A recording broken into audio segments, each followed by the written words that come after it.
A huge result for Tottenham Hotspur, তারা 2-1 গোলে Aston ভিলাকে হারিয়ে দিয়েছে। এটা তাদের রেলিগেশন ব্যাটলের জন্য খুবই উপকারী। আর সবচেয়ে বড় কথা, রিচার্লিসন গোলে ফিরেছে বিশ্বকাপের আগে। ব্রাজিল ভক্তদের জন্য তার একটা বিশেষ অবদান।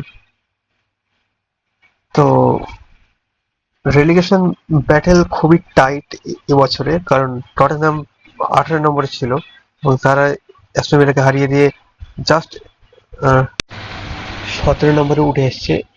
তো এখনই রেলিগেশন ব্যাটেল শেষ হয়ে যায়নি, এখনো 4 ম্যাচ বাকি আছে। তো তাদেরকে এখনো অনেকটা লড়াই করতে হবে। আর সবচেয়ে বড় কথা, চ্যাম্পিয়নশিপে যদি তারা রেলিগেট হতো তাহলে তাদের ফাইন্যান্সিয়াল স্টেবিলিটির উপরে বড় প্রভাব পড়তো।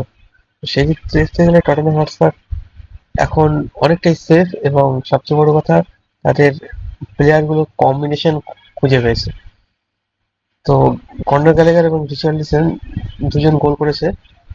আর অ্যাস্টন ভিলা তাদের ইউরোপা লিগ ঝুলে আছে এখনো, তার জন্য তারা ইউরোপা লিগে ফোকাস করতে গিয়ে হয়তো এইসব ম্যাচগুলো একটু বেশি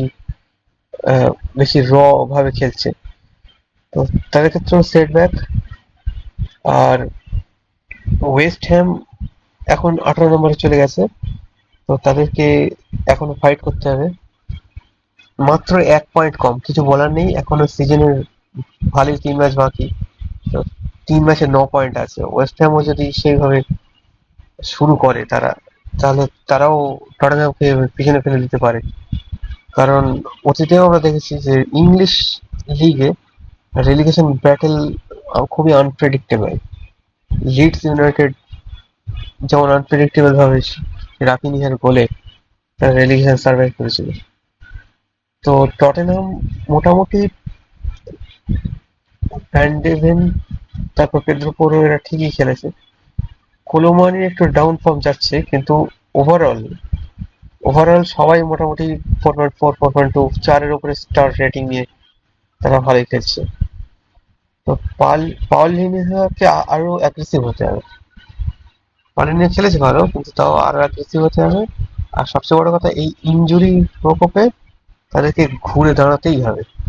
এখন আর কোনো এক্সকিউজ দেখালে চলবে না যে আমার এতটা ইনজুরি হয়েছে, এতটা নেই, এতটা প্লেয়ার নেই, তাই আমরা রেলিগেশন ব্যাটেলে পড়ে আছি। এটা টটেনহাম বিগ সিক্স ক্লাব, সেই বিগ সিক্স ক্লাবের মতোই খেলতে হবে। তো তার জন্য আহ, যতটা ভালোভাবে কোনো টিম গঠন করা সম্ভব সেটাই করতে হবে। আর সবচেয়ে বড় কথা, ইগর তুদোরকে স্যাক করা খুবই ফলপ্রসূ হয়েছে তাদের জন্য। তারা এই রেলিগেশন ব্যাটেল খুবই এনজয় করছে।